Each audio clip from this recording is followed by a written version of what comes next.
जिनको संसार के बंधन से मुक्ति चाहिए, जो भगवान को प्राप्त करना चाहते हैं, उनके लिए कर्तव्य क्या है? कहते हैं घोर रूपान भूतपतीन हित्वा। देवता तो बहुत हैं, हमारे सनातन धर्म में 33 कोटि देवता हैं, एक दो। और यहां तो स्थिति यह है हमारे सनातन धर्म में कि देवता का विवाद हो तो एक नया देवता पैदा हो जाता है। एक बड़ी सुंदर आख्यायिका है, आपको हम बताते हैं, ये वेदों का विषय है।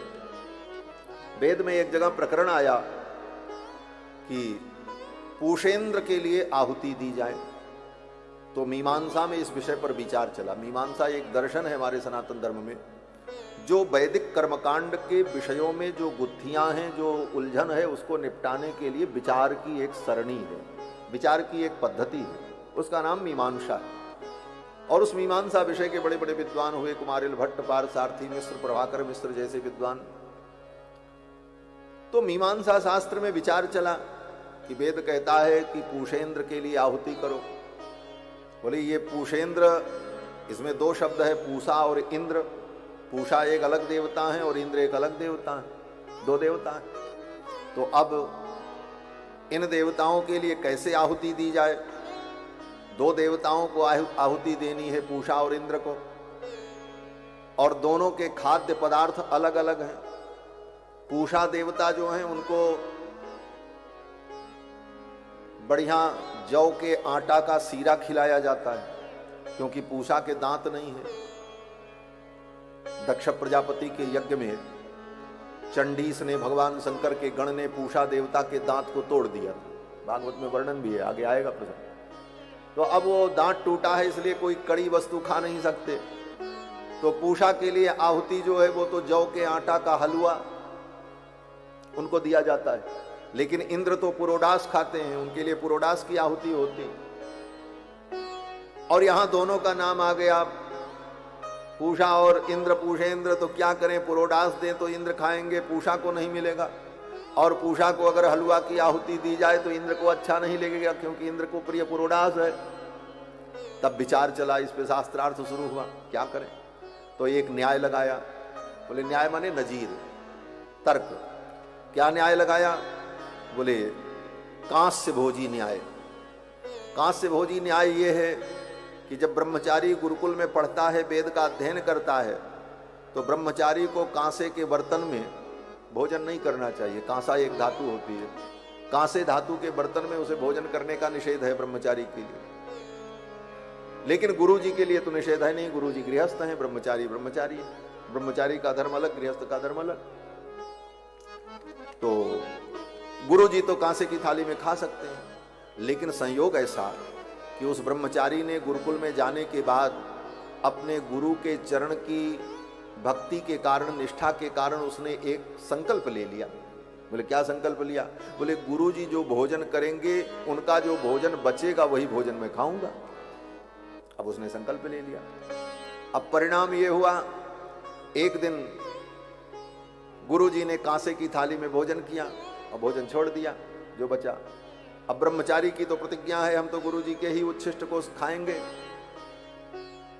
अब वो गुरु जी का उच्छिष्ट अगर खाए तो ब्रह्मचारी को कांसे की थाली में खाना नहीं चाहिए, ये अधर्म हो जाएगा। और अगर वो नहीं खाता है तो उसने जो प्रतिज्ञा की थी वो प्रतिज्ञा चली जाएगी। ऐसे धर्म संकट में उसको क्या करना चाहिए? तो शास्त्र ने कहा, मीमांसा ने कहा कि ऐसी स्थिति अगर ब्रह्मचारी की है तो फिर गुरु जी को चाहिए कि अपने शिष्य के धर्म का निर्वाह करने के लिए वो भी प्रतिज्ञा कर लें कि जब तक ये ब्रह्मचारी मेरे आश्रम में रहेगा मैं कांसे की थाली में नहीं खाऊंगा। क्यों? बोले उसका धर्म तो बचेगा।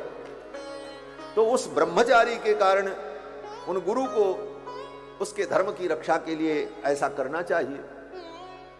और गुरु जी के लिए कोई निषेध तो है नहीं, वो पत्तल में भी खा सकते हैं, कांसे की थाली में भी खा सकते हैं। तो जब तक वो ब्रह्मचारी रहे तब तक वो पत्तल में ही भोजन कर लें, किसी अन्य धातु के पात्र में भोजन कर लें, क्या आपत्ति है? उनका भी धर्म रहेगा और ब्रह्मचारी का भी धर्म रहेगा। ये न्याय लगाया। इस न्याय का तात्पर्य ये निकला कि पूषा देवता तो हलवा खा सकते हैं लेकिन पुरोडास नहीं खा सकते, लेकिन इंद्र तो हलवा भी खा सकते हैं, पुरोडास भी खा सकते हैं। तो जब इंद्र जो है पूषा देवता के साथ हैं तो हलवा की ही आहुति दे दी जाए, उसी से इंद्र और पूषा दोनों की पूर्ति हो जाएगी। ये एक रास्ता निकाला। लेकिन फिर अंत में जो सिद्धांत बताया, मीमांसा ने कहा कि नहीं नहीं, ऐसा करने पर वैगुण्य हो जाएगा, कर्म की पूर्ति नहीं होगी। बोले क्यों? बोले पूषा अलग देवता हैं, इंद्र अलग देवता हैं, लेकिन दोनों को मिला करके जब वाक्य आया वेद में तो मीमांसा ने कहा ये एक तीसरे देवता हैं, इनको तीसरा देवता मान लो, पूषेंद्र एक अलग देवता हो। तो ये विधान वेदों में, जहां देवता का झगड़ा खड़ा हो वेद में यज्ञादि कर्मों में, वहां एक नए देवता पैदा हो जाते। पूषा अलग देवता, इंद्र अलग देवता और पूषेंद्र एक अलग देवता, ऐसा मान लिया और उनके लिए जो कर्म का विधान था वो चल पड़ा। तो हमारे सनातन धर्म में तो इतने देवता हैं और उनके विविध पूजन विधान सब कुछ वर्णित हैं। और बहुत से देवता ऐसे भी हैं जो अत्यंत घोर हैं। घोर का मतलब उनकी उपासना बड़ी घोर है और उस उपासना में भी, उपासना का जो फल है वह भी अत्यंत घोर है और उसका फल भी बड़ा घोर है। कैसे? बोले बहुत सारे देवता होते हैं, यक्षिणी होती है, पिशाचिनी होती है, कूष्मांड होते हैं, कर्ण पिशाचिनी होती है।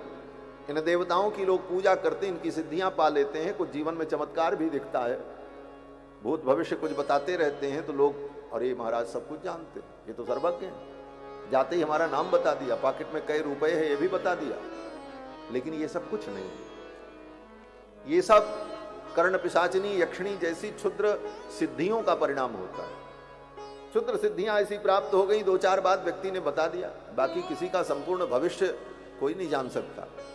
त्रिया चरित्रम पुरुषस्य भाग्यम दैवो न जानाति कुतो मनुष्य, मनुष्य क्या जानेगा। लेकिन इन क्षुद्र सिद्धियों से सामने वाले को प्रभावित करके इस सिद्धि से प्रसिद्धि जरूर मिल जाती है। लेकिन इन सिद्धियों का परिणाम बोले मरने के बाद व्यक्ति उन्हीं भूत प्रेतों को प्राप्त हो जाता है, मरने के बाद उन्हीं का गण बनता है। गीता में भगवान श्री कृष्ण ने कहा, देवान देव यजो यान्ति मद भक्ता यान्ति मामपि। उन देवताओं की उपासना करने वाले मर करके उन्हीं देवताओं को प्राप्त हो जाते हैं, उन्हीं के गण बन करके उन्हीं के साथ रहते हैं, उनको मुक्ति उक्ति नहीं मिलती। लेकिन मद भक्ता यान्ति मामपि, जो मेरे भक्त हैं वो मुझको प्राप्त करते हैं। बोले तो महाराज अन्य देवताओं की उपासना जो विहित है, बोले जहां पर आवश्यक है वहां पर उनकी उपासना कर लो, बाकी भक्ति तो भगवान के चरणों की। इसीलिए वेदव्यास जी कहते हैं, मुमुक्षवो घोर रूपान हित्वा भूतपतिनथ नारायण कला शांता भजंती हनसूयवा। भगवान नारायण की जो कलाएं हैं, जो भगवान परम शांत हैं, उनकी उपासना। किसी भी देवता की उपासना करो तो वो देवता की उपासना तो है तो भगवान की ही उपासना, लेकिन सविधि नहीं है, अविधि है। गीता में भगवान ने कहा कि ये प्यन्य देवता भक्ता यजन्ते श्रद्धयान्विता तेपि मामेव कौन्तेय यजन्त्यविधि पूर्वकम्। भगवान कहते हैं जो लोग अन्य देवताओं की आराधना करते हैं, करते तो मेरी ही आराधना, क्योंकि भगवान सबके अंदर विद्यमान है। उन देवताओं के अंदर भी जो शक्ति है वो भगवान की ही, लेकिन अविधि पूर्वकम। ये आराधना अविधि है, विधि नहीं है। कैसे, किस अर्थ में ये अविधि है, इसको समझो। भगवान ये कहना चाहते हैं कि जैसे कोई पतिव्रता स्त्री हो, अपने पति से बहुत प्रेम करे, लेकिन पति की फोटो रखकर, पति की मूर्ति रख करके मूर्ति की तो आरती उतारे और मूर्ति की पूजा करे, मूर्ति को प्रणाम करे, उसको भोग लगावे, और असली पति आवे तो उसको एक गिलास पानी भी न दे, तो इसको क्या कहोगे? इसे पतिव्रता कहोगे? लेकिन वो गड़बड़ भी नहीं है, कहीं इधर उधर नहीं है, भटकी नहीं है, कर तो रही है पति की पूजा, लेकिन वो फोटो मूर्ति की पूजा तो तब जरूरी है जब साक्षात पति न हो, और जब साक्षात पति आ गया तो उसको खिलाओ पिलाओ, उसका पैर दबाओ, उसको प्रसन्न रखो, यही तुम्हारी भक्ति है। अब पता लगा फोटो की आरती उतारती रहो, पति को एक कप पानी भी न मिले, एक गिलास पानी भी न मिले, बोले ये कैसा पतिव्रत। उसी प्रकार ये दुनिया के जितने देवता हैं ये सब भगवान की फोटो हैं। और भगवान तो साक्षात है। इसलिए साक्षात भगवान की भक्ति को छोड़कर अन्यत्र भटकना यह अविधि है। सविधि तो यही है कि भगवान के चरणों में अनन्य भक्ति हो। अनन्याश्चिन्तयन्तो माम ये जनाः पर्युपासते तेषां नित्याभियुक्तानां योगक्षेमं वहाम्यहम्। क्योंकि सब कुछ भगवान से प्रकट है। वासुदेव परा वेदा, वासुदेव परामखा, चारों वेद भगवान की ही महिमा का वर्णन करते हैं। यज्ञ भी भगवान की ही महिमा का वर्णन करते हैं। योग भी भगवान की महिमा का वर्णन करता है। समस्त यज्ञ की क्रियाएं भगवान की महिमा का वर्णन करती हैं। वासुदेव परम ज्ञानम, भगवान ही परम ज्ञान है। और वासुदेव परा गति ही, भगवान ही परम गति है। गति तो बहुत है। आप यहां से सड़क पे चले जाओ, ये भी गति है आपकी। यहां से गति की है, वहां चले गए। नरक में चले जाओ, वो भी गति है, लेकिन वो दुर्गति है। लेकिन परम गति क्या है? बोले परम गति तो भगवान के चरणों में पहुंचना। इसीलिए वेदव्यास कहते हैं वासुदेव परागति। परागति तो भगवान है। अब वो भगवान जो परम तत्व नारायण श्री हरि हैं, सृष्टि के प्रारंभ में क्षीर सागर में शेष की सैया पर शयन करते हुए भगवान जो व्यक्त होते हैं, अभिव्यक्त होते हैं, उन्हीं भगवान के नाभि से कमल प्रकट होता है जिस पर ब्रह्मा जी का प्रादुर्भाव होता है। वे ही भगवान जो नारायण क्षीरशायी हैं, वही समस्त अवतार के मूल हैं। एतन नानावताराणाम निधानम बीजमव्ययम, सारे अवतार उन्हीं भगवान से होते हैं। अब यहां पर संक्षेप में सूत जी महाराज ने भगवान के अवतारों का वर्णन किया। अब भगवान के अवतार कितने? बोले अनंत हैं। भगवान के अवतारों की कोई संख्या निर्धारित नहीं, अनंत है। अनंत बार भगवान का अवतार हुआ। ये सृष्टि अनंत काल से चल रही है। फिर भी भगवान के उन अनंत अवतारों में जो मुख्य अवतार हैं, उन्हीं अवतारों का यहां वर्णन करते हैं। और उसका एक क्रम बताया, पहला, दूसरा, तीसरा, चौथा। इस क्रम से कौन अवतार पहला, कौन दूसरा, तीसरा। यह क्रम भी केवल एक समझाने के लिए। यह निश्चित नहीं कहा जा सकता कि पहला अवतार यही है, ये दूसरा है। क्यों? बोले सब अवतार पहले हैं और सब अवतार दूसरे, तीसरे हैं।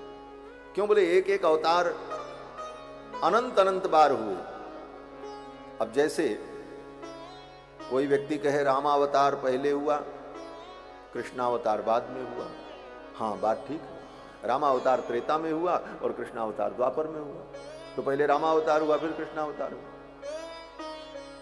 लेकिन अगर कोई व्यक्ति ये कहे नहीं नहीं, कृष्णावतार पहले हुआ, रामावतार बाद में हुआ, बोले ये भी ठीक है, कोई गलती नहीं। वो क्या दृष्टि है? बोले आज कृष्णावतार द्वापर युग में हुआ है, उसके बाद कलयुग आया, अब कलयुग के बाद फिर सतयुग आएगा, सतयुग के बाद फिर त्रेता आएगा, तो त्रेता में राम जी का अवतार होता है, तो पहले कृष्ण भगवान हो गए, फिर त्रेता में राम जी हो गए। क्या दिक्कत है? और ये अवतार एक बार नहीं, अनंत अनंत बार हुए। अनंत बार राम जी का अवतार हुआ, अनंत बार कृष्ण भगवान का अवतार हुआ। हर कल्प के त्रेता युग में और द्वापर युग में भगवान श्री रामकृष्ण प्रकट होते। तो कौन पहले कौन बाद में, ये भी कोई बहुत बड़ा बिंदु नहीं है। केवल भगवान की लीला को समझना और आनंद लेना।